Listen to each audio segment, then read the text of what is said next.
Hello hello hello, कैसे हैं सब। तो आज हम लोग करने जा रहे हैं अपना part number 2 of sexual reproduction in flowering plants. तो टॉपिक कौन सा था मैंने आपको बता दिया था, pistil, megasporangium, ovule and embryo sac के बारे में करने जा रहे हैं।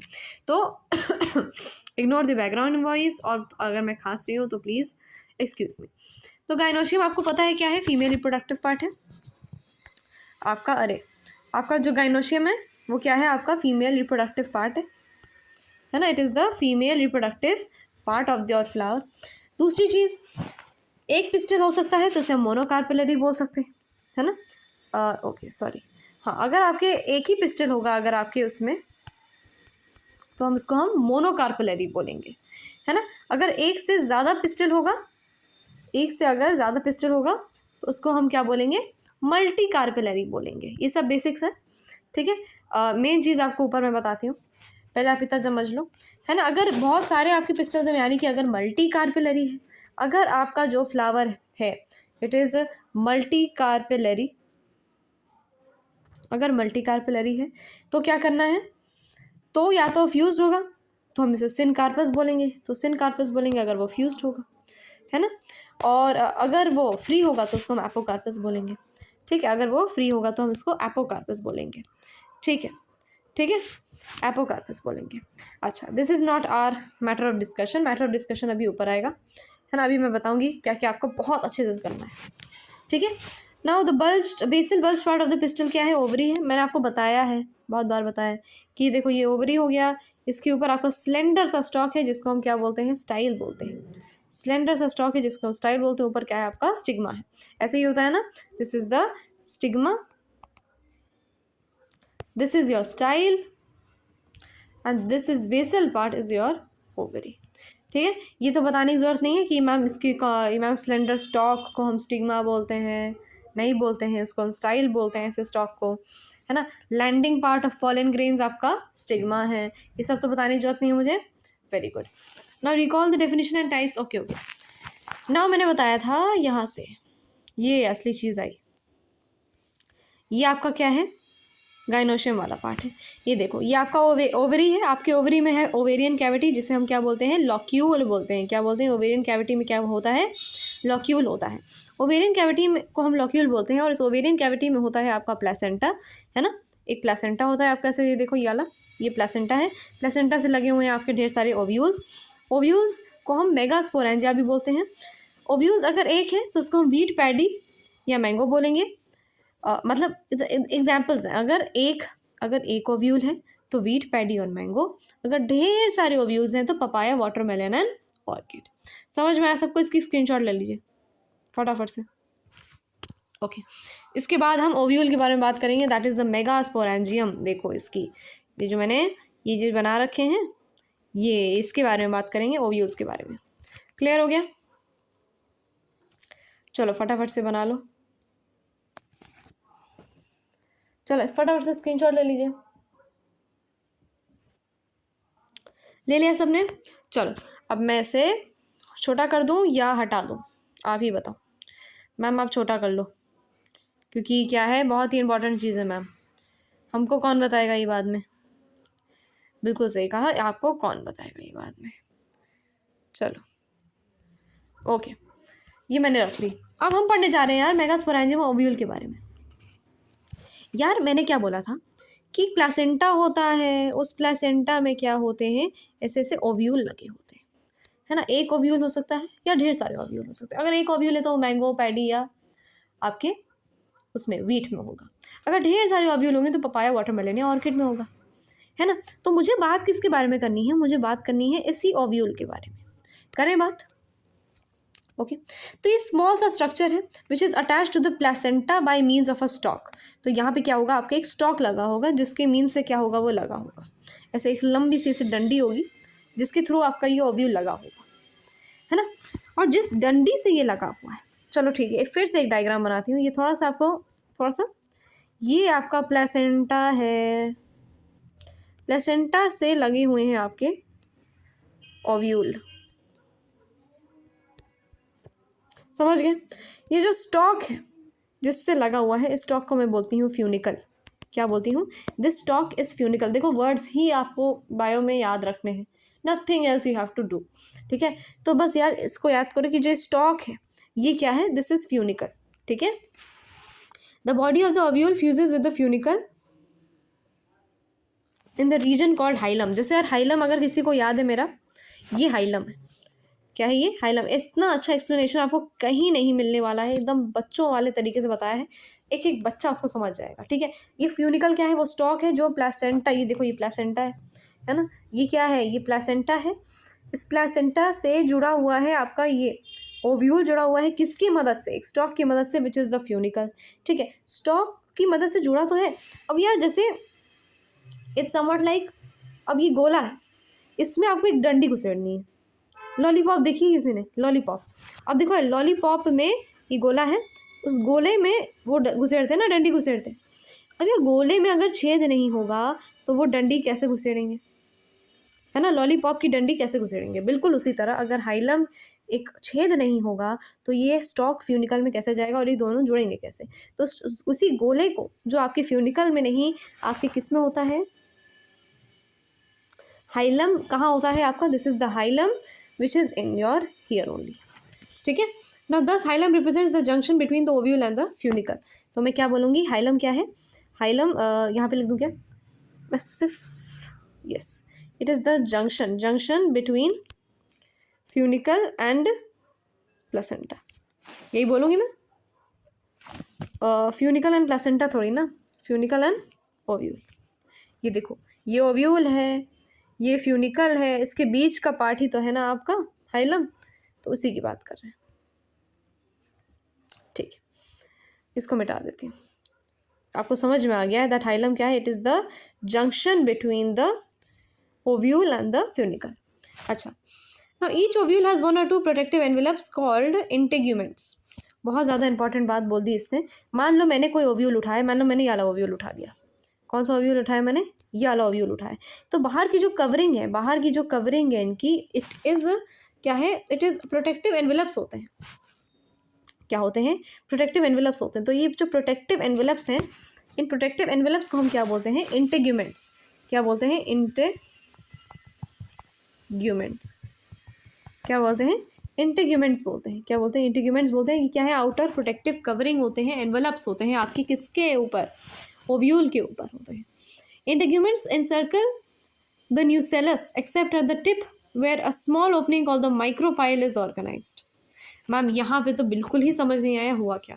देखो होता क्या है, एक स्ट्रक्चर बनाया जाता है आपके किसके, ओव्यूल का एक स्ट्रक्चर बनाया जाता है, एक छोटा सा, एक बहुत ही अच्छा सा स्ट्रक्चर जो मैं आपके लिए बनाऊंगी, इसको आप समझना, आपको समझ में आ जाएगा एक एक चीज़, ठीक है। ओके, देखो होता क्या है, ये आपका क्या है, this is a diagrammatic view of your ovule. देखो ओव्यूल तो है, इसी ओव्यूल को मैंने बड़ा कर दिया है, चिंता मत करो। सॉरी, ये होता है आपका चलाजल पोल, क्या होता है, this is the chalazal pole of your ovule, कुछ और ना समझना, ठीक है। This is the embryo sac, embryo sac को थोड़ा सा चलो आपके लिए मज़ा के लिए मैं कर देती हूँ, ये क्या है, ये क्या है, this is the embryo. Please अपनी एनसीईआरटी खोल के बैठना, ऐसे खाली हाथ नहीं बैठेंगे सब, है ना। And this is the embryo sac. इसकी नेक्स्ट वाली लेयर होती है न्यूसेलस, बहुत ध्यान से सुनेंगे सब, ये है न्यूसेलस, समझ रहे हैं, ठीक है। अब यहाँ पे देखो, यहाँ पे कुछ तो गायब है, मैं वहाँ दिख तो रहा है, कुछ ना कुछ तो गायब है ना, कुछ ना कुछ तो गायब है, मतलब ऊपर यहाँ पे इस एरिया में कुछ नहीं दिख रहा है मुझे, कोई बात नहीं, बाद में बात करेंगे उसके बारे में, ठीक है। ये हो गया न्यूसेलस, न्यूसेलस समझ में आया।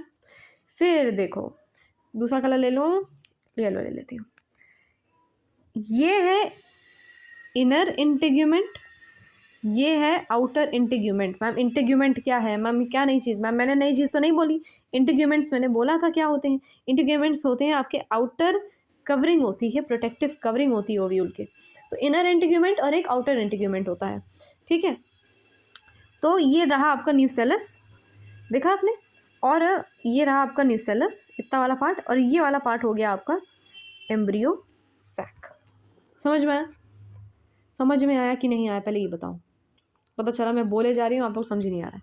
ठीक है, नाउ ये देखो मैं कौन सा कलर लूँ, चलो ये वाला पार्ट जो था मैम, ये कहाँ से उठा लिया आपने, ये वाला पार्ट ठीक है, ये वाला पार्ट जो था इसको हम लोग बोलते हैं माइक्रोपाइलर पोल। क्या बोलते हैं? माइक्रोपाइलर, कचरा हो गया वहाँ पे, माइक्रोपाइलर पोल। क्या बोलते हैं? माइक्रोपाइलर पोल बोलती हूँ मैं इसको। और इसको क्या बोलूँगी? इस वाले पार्ट को, इस वाले पार्ट को क्या बोलेंगे? इस वाले पार्ट को माइक्रोपाइल बोल देंगे, है ना? माइक्रोपाइल बोल देंगे यार। ठीक है, खाली वाले एरिया को मैं क्या बोलूँगी? माइक्रोपाइल बोल दूँगी। और इसको क्या बोलूँगी? माइक्रोपाइलर पोल। ठीक है, ये आउटर इंटीग्यूमेंट है, ये इनर इंटीग्यूमेंट है। देख रहा है यार, ये तो पूरा मैम इनर हो ही रखा है ना? ये देखो ये आउटर हो ही रखा है। ठीक है, ये न्यूसेलस है मैम, ये न्यूसेलस है और ये एम्ब्रियो सैक है। और नीचे क्या है आपका? चलाजल पोल है, दिख रहा है? चलाजल पोल है। ठीक है, अब मैंने बोला मैम ओव्यूल और जो वो है, ओव्यूल से कौन जुड़ा हुआ रहता है? ओव्यूल से, देखो इधर एक सेकेंड, ये मैं कलर ले लेती हूँ। ये क्या होगा आपका? फ्यूनिकल होगा। मैम फ्यूनिकल कैसे हो गया? फ्यूनिकल से ही तो जुड़ा होता है, फ्यूनिकल से ही तो जुड़ा होता है।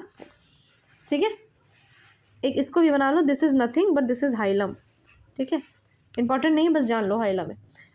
ये हो गया आपका पूरा का पूरा ओव्यूल का स्ट्रक्चर। अब आपको समझ में आएगा मैम, अब समझ में आएगा। देखो होना क्या है, इंटीग्यूमेंट्स जो हैं they encircle the nucellus except the tip where a small opening called the micropyle is organised. ठीक है, इंटीग्यूमेंट्स जो है, ये जो न्यूसेलस दिख रहा है, हाँ मैम दिख रहा है, बिल्कुल दिख रहा है। ये है ना न्यूसेलस। ये देखो ये इंटीग्यूमेंट पहला वाला, इनर इंटीग्यूमेंट, और ये आउटर इंटीग्यूमेंट। क्या ये इसको पूरा ढक रहा है? बिल्कुल ढक रहा है। क्या इसको ढक रहा है? बिल्कुल ढक रहा है। ठीक है, ढक रहा है। न्यूसेलस को कौन ढक रहा है? इंटीग्यूमेंट्स जो हैं आपके दोनों, वो ढक रहे हैं, लेकिन वो एक ही जगह नहीं ढक रहे हैं, वो ये वाला area, that is the micropyle. Micropyle is not, it is not encircled with the integuments. Outer integument, inner integument कौन है? सिर्फ और सिर्फ न्यूसेलस ही आपका अंदर इंसर्कल्ड है। क्लियर हो गई बात? समझ में आ गया? इसकी प्लीज स्क्रीनशॉट लीजिए, screenshot low. Now opposite the micropylar end is the chalaza representing the basal part. This is the basal part of your ovule, which is the chalazal pole, and this is obviously opposite to your micropylar end. ये micropylar pole है ना? और ये chalazal pole है, बिल्कुल क्या है? opposite हैं एक दूसरे के लोग। ठीक है, enclosed within the inguinus is a mass of cells called the nucellus. Cells of nucellus have abundant reserve food materials.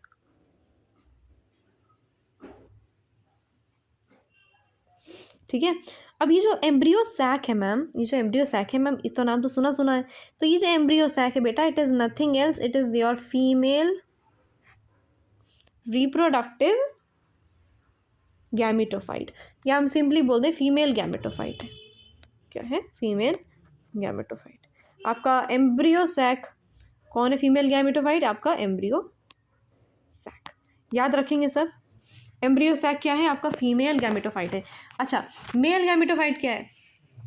Male gametophyte क्या है बताओ, कौन बताएगा? What is the male gametophyte? What is the male gametophyte? Pollen grains is the male gametophyte. चलो ठीक है ना, female gametophyte है ये। किधर रहा? ये फीमेल गैमेटोफाइट है, एम्ब्रियो सैक। समझ में आ गया? इस इतने की स्क्रीनशॉट ले लो, पूरी ले लो। ठीक है, अब ये न्यूसेलस जो है, देखो ये जो न्यूसेलस है, इसमें कुछ न्यूसेलस वाले सेल्स होंगे, of course ma'am, of course nucellus है तो न्यूसेलस वाले सेल्स होंगे, है ना? इस न्यूसेलस में क्या होता है? ढेर सारा अबंडेंट रिजर्व फूड मटेरियल होता है। याद रखेंगे मेरे बच्चे? ओके, एंड इसकी स्क्रीनशॉट ले ली। ठीक है, मैं बिठाऊंगी नहीं, समझ गई मैं। आपको क्या नहीं समझ में आ रहा है? इसको कर देंगे छोटा। क्या कर देंगे? इसको इधर रख देंगे और छोटा कर देंगे, है ना? फिर जब आप इसको जूम करके देखोगे तो आपको बहुत अच्छे से दिख जाएगा, एक एक चीज़ दिख जाएगी। ठीक है, ऐसा अच्छा मज़ा आ रही है ना आपको लिख के जब लिखवा रहे हैं। ओके, अच्छा now let's start. Okay, ovule के पास देखो सिंपली क्या होता है, जनरली एक ही एम्ब्रियो सैक होता है ना। आपको पता है, मैंने देखो इसमें दिखाया कि मैम इसमें क्या हो रखा है, एक ही एम्ब्रियो सैक है ना। तो क्या होता है, ज़्यादातर एक ही एम्ब्रियो सैक होता है। सो लेट्स सी क्या क्या दो आपके पास हैं। एक होता है megasporogenesis, the formation of the process of formation of megaspores from the megaspore mother cells is called megasporogenesis. ठीक है, तो एक डेफिनेशन दी गई है, उसको पढ़ लेते हैं। It is megasporogenesis. मेगास्पोरोजेनेसिस होता क्या है? It is the process of formation of megaspores, formation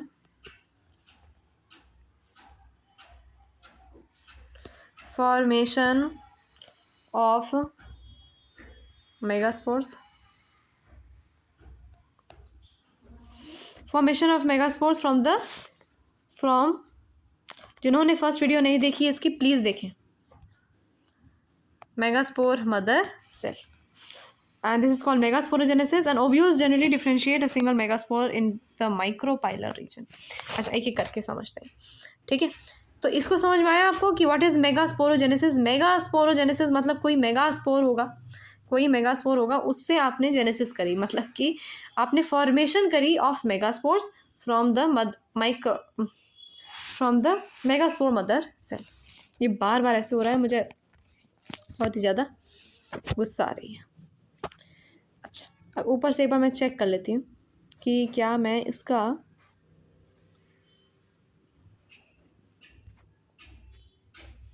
okay अब ये नहीं घूमेगा ना। Ovules generally differentiate a single megaspore mother cell in the micropylar region of the nucellus. तो देखो हो क्या रहा है, माइक्रोपाइलर रीजन में आपका डिफरेंशिएशन होगा किसका? मेगास्पोर मदर सेल का डिफरेंशिएशन होगा in the micropylar region. It is a large cell containing dense cytoplasm and prominent nucleus। तो अब हम बात करने जा रहे हैं MMC की, which is the megaspore mother cell, जिसकी वजह से हम मेगास्पोर्स बनाएंगे। मेगास्पोर बनाएंगे मैम मतलब, अरे मेगास्पोर बनाएंगे मतलब कि क्या था वो, इट वाज मेगास्पोरोजेनेसिस करेंगे। ठीक है, ठीक है। It is a large cell जिसके पास डेंस साइटोप्लाज्म है और एक अच्छा खासा बड़ा सा न्यूक्लियस है। क्या है? अच्छा खासा बड़ा सा न्यूक्लियस। ये क्या है आपका? This is the nucleus. ये MMC है, MMC which is megaspore mother cell. अब MMC क्या है? It undergoes meiosis. Meiosis results in the production of 4 megaspores.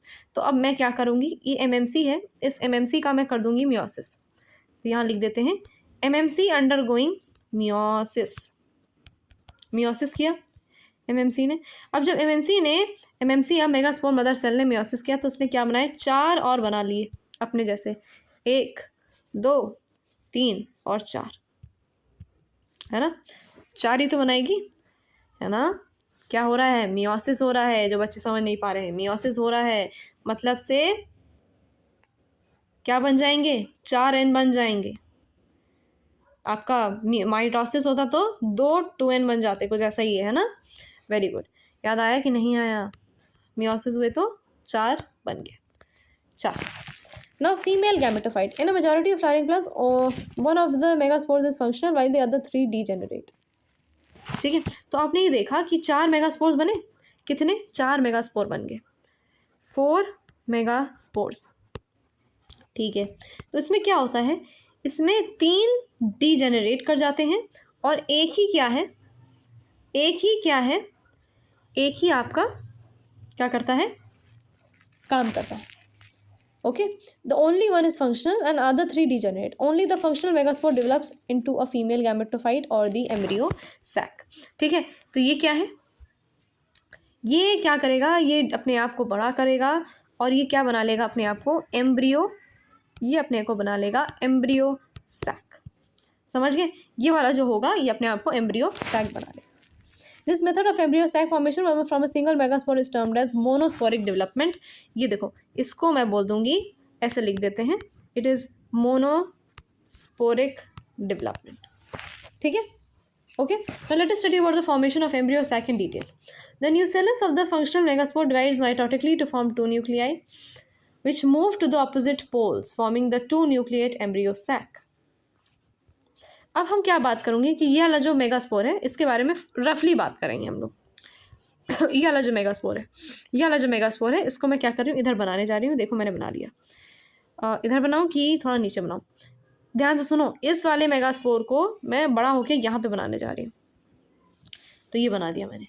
Now the nucleus of the functional megaspore divides mitotically. ये देखो, ये nucleus है, ये इसने माइटोसिस की, तो माइटोसिस करके इसने क्या बना लिए, दो और बना लिए, दो न्यूक्लियाई बना लिए, which move to opposite poles. देखो अभी दोस्तों ने माइटोसिस करी इसके न्यूक्लियस ने, मतलब ऑपोजिट पोल्स में पहुंचेंगे। तो इसका एक न्यूक्लियस इधर, एक न्यूक्लियाई इधर, ठीक है, forming the two nucleate embryo sac. अभी क्या बना हुआ है, अभी राइट नाउ बना हुआ है आपका two nucleate embryo sac, two nucleate embryo sac बना हुआ है, ठीक है, दिख रहा है आपको। Now, the two more sequential mitotic nuclear divisions result in the formation of 4 nucleate and later the 8 nucleate stages of the embryo sac. ठीक है, तो यहाँ पे क्या होगा, यहाँ पे फिर से माइटोसिस होगी और फिर से माइटोसिस होगी, तो उसके बाद वो 4 बनाएगा, 4 से 8 बनाएगा। तो यहाँ पे कुल मिला के कितने हो जाएंगे, 8 न्यूक्लियस होना जाने चाहिए, कुछ इस तरह से। 8 न्यूक्लिएट स्टेज हो गया, क्या हो गया, 8 न्यूक्लिएट स्टेज हो गया, 8 nucleate stage of this megasporangium, ठीक है, सॉरी मेगास्पोरेंजियम नहीं, हाँ मेगास्पोर, ठीक है, 8 न्यूक्लिएट। तो पहले तो वो 2 स्टेज में था, फिर वो 4 स्टेज पे गया, फिर वो 8 स्टेज पे गया, इतना समझो। It is of interest to note that these mitotic divisions are strictly free nuclear, that is nuclear divisions are not followed immediately by the cell wall formation. Now, after the 8 nuclear stage, cell walls are laid down, leading to the organization of typical female gametophyte or embryo sacs. Cell wall क्या हो जाते हैं, laid down हो जाते हैं, और आपका female gametophyte और एम्ब्रियो सैक का ऑर्गेनाइजेशन हो जाता है। Now, 6 of the 8 nuclei are surrounded by cell walls and organized into cells. ठीक है, ये जिसमें से 6 न्यूक्लियाई जो हैं, इसमें से 6 न्यूक्लियाई जो हैं, 1 2 3 4 5 6, वो क्या होंगे, वो क्या होंगे, they are surrounded by cell walls and are organised into cells. किस में ऑर्गेनाइज्ड है, सेल्स में ऑर्गेनाइज्ड है। और जो रिमेनिंग 2 न्यूक्लियाई हैं आपके, they are surrounded by, sorry called the polar nuclei. और जो 2 न्यूक्लियाई बचे होते हैं जिनमें आपके सेल वॉल नहीं होता है, जिसको हम पोलर न्यूक्लियाई बोलते हैं, are situated below the egg apparatus in the large central cell. कहाँ है ये लोग, ये लोग एग अपैरेटस के नीचे होते हैं। कहाँ होते हैं, तो एग अपैरेटस के नीचे पाए जाते हैं, in the large central cell.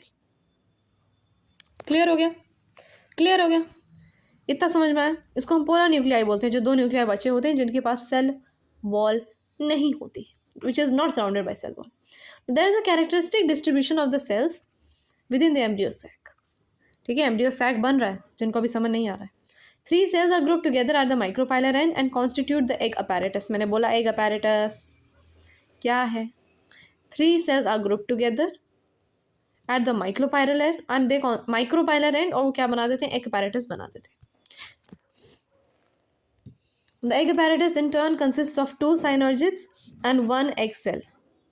ठीक है, एग अपैरेटस क्या होता है, उसके अंदर 2 साइनर्जिड्स होते हैं. बहुत इंपॉर्टेंट बात है कि आपके पास जो एग अपैरेटस है, ज़्यादा देर नहीं चलेगा, सिर्फ आधे घंटे की क्लास होनी है. क्यों, क्योंकि मैं सिर्फ फीमेल रिप्रोडक्टिव आपको बताने आई हूँ.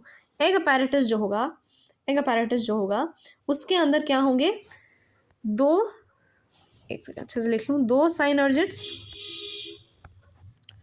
साइनर्जिड्स होंगे और एक क्या होगा आपके पास, एक egg cell होगा. 2 synergids and 1 egg cell.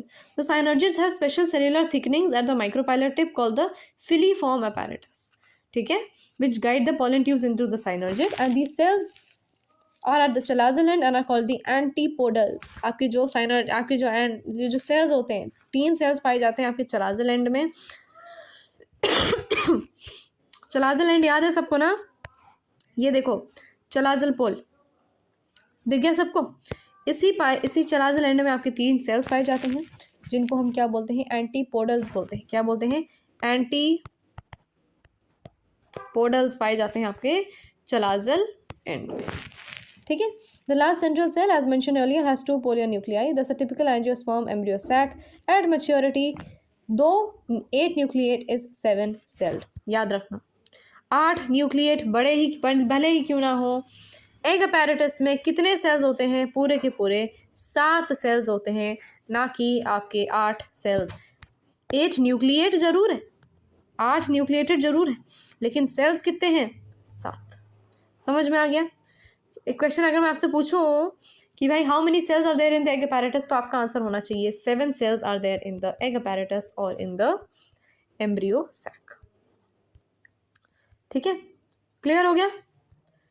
चलो इतना पार्ट इसका भी स्क्रीनशॉट ले लीजिए। बहुत ही ज़्यादा इंपॉर्टेंट पार्ट बताया मैंने, ये वाला पार्ट जो है it is very very important. इसका पार्ट का तुरंत स्क्रीनशॉट लीजिए। अच्छा एक और चीज़, अगर आपको पूरी आपने स्क्रीनशॉट ही नहीं ली हो, एक सेकेंड,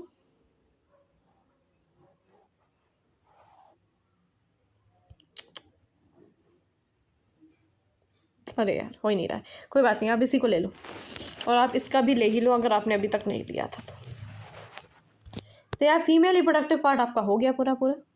अब हम क्या करने जा रहे हैं, नेक्स्ट वीडियो में आपको पॉलिनेशन वगैरह जितना भी पार्ट बचा है, बहुत ही सिंपल पार्ट बचा है तो आप खुद से भी कर सकते हो, लेकिन मैं करवाऊंगी और वो नेक्स्ट पार्ट में होगा। ठीक है, till then thank you very much.